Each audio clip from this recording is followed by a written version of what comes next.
प्रिय विद्यार्थियों, आप सब कैसे हो। भगवान से प्रार्थना करता हूँ कि आप स्वस्थ और खुश रहें, आपका भविष्य उज्ज्वल हो, समय का सदुपयोग करें। बच्चों, आज लेसन 9 निर्भय बनो पाठ पढ़ाते हैं। तो सबसे पहले शब्दार्थ और मुहावरे केयरफुल होकर सुनिएगा। शब्दार्थ और टिप्पणी। परमान जो है नाउन है, एक नदी का नाम है।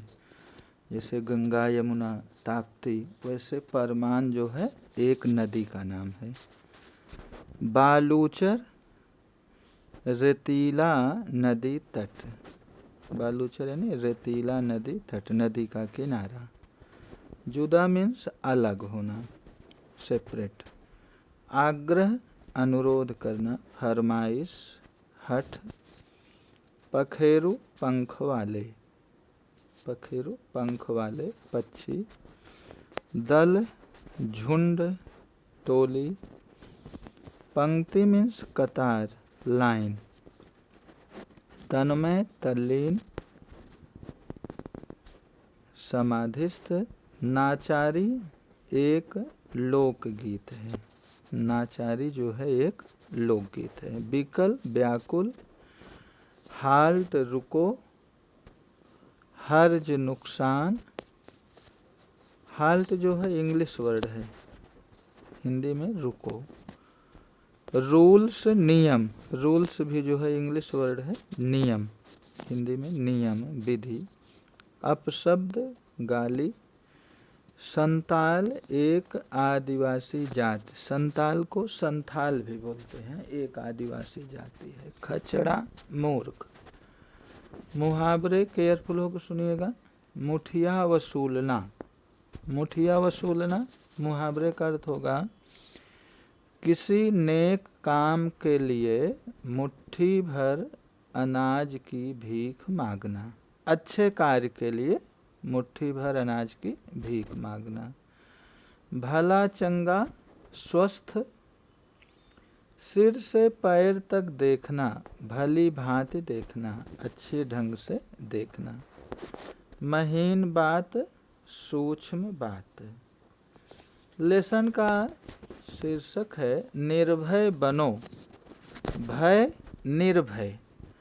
तो इस पाठ में जो डरते हैं उन्हें निडर बनाने का प्रयत्न किया गया है। ये उपन्यास अंश है। कितने चौराहे से पाठ लिया गया है, उपन्यास है, फणीश्वर नाथ रेणु ने लिखा है।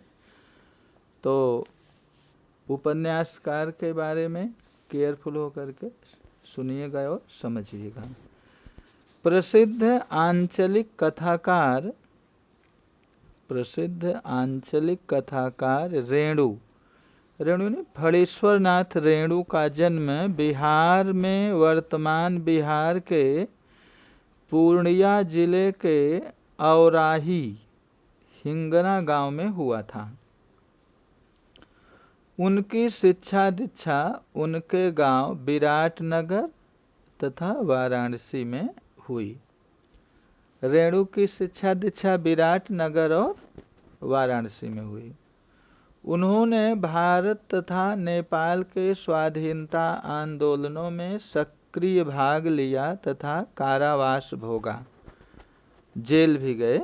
कुछ समय तक उन्होंने आकाशवाणी पटना में कार्य किया।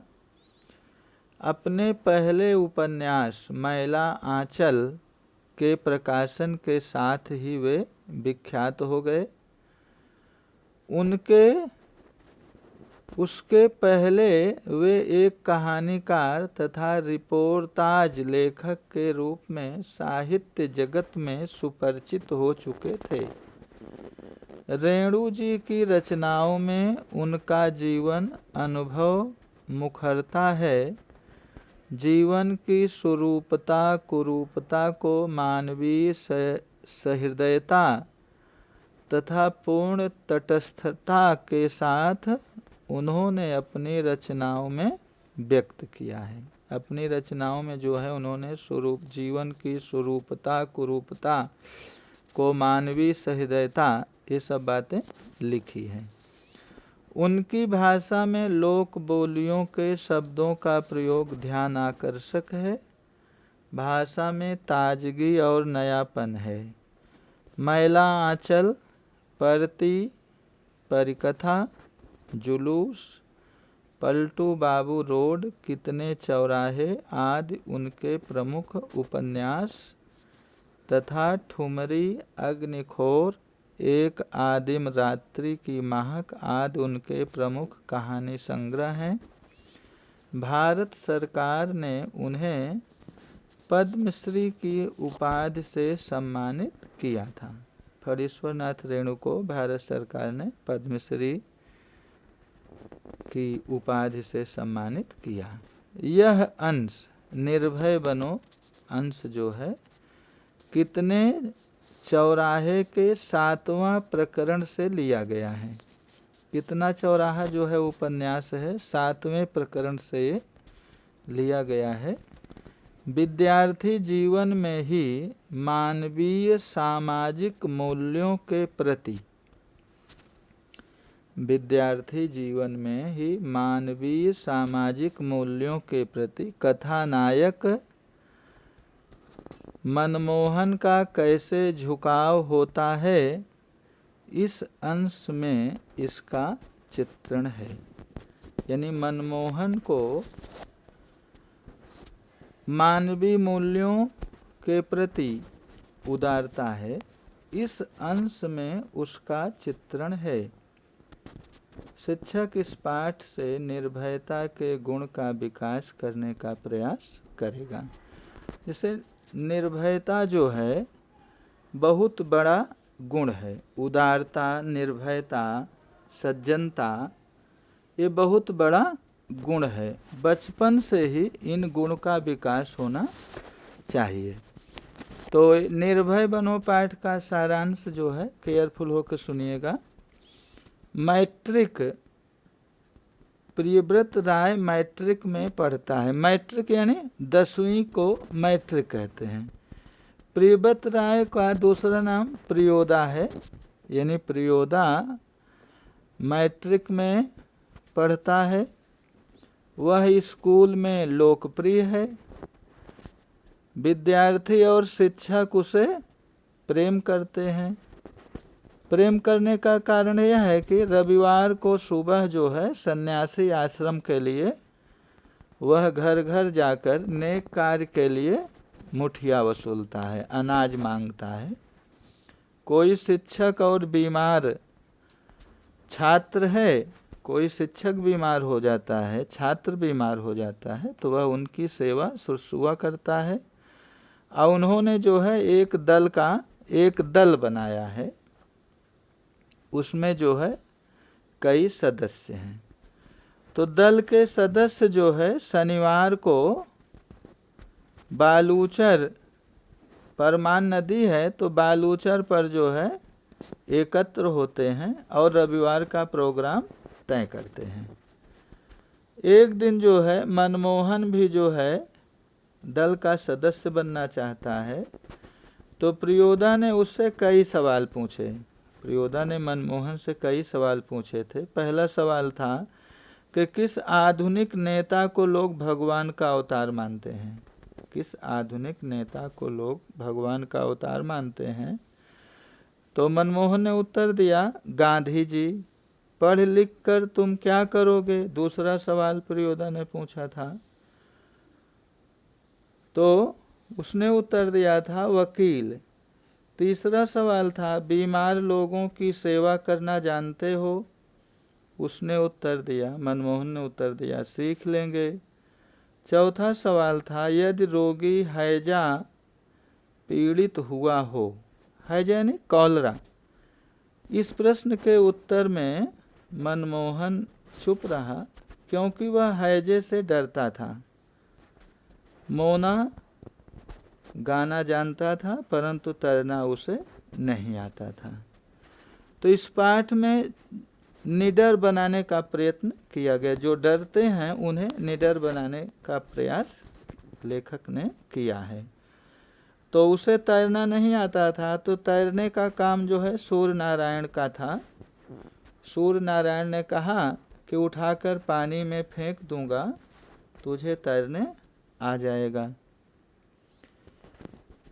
सूर्यास्त हो जाता है, सूर्यास्त हो जाता है। फिर क्लब के सभी सदस्य, दल के सभी सदस्य कतार बनाकर नदी के पुल के पास पहुँचे। अचानक जो है फायर होता है। डिप्टी साहब ने जो है फायर कर चिड़िया के जोड़े को गिरा दिया था। अर्दली दौड़ता हुआ आता है, चिड़िया को उठाता है।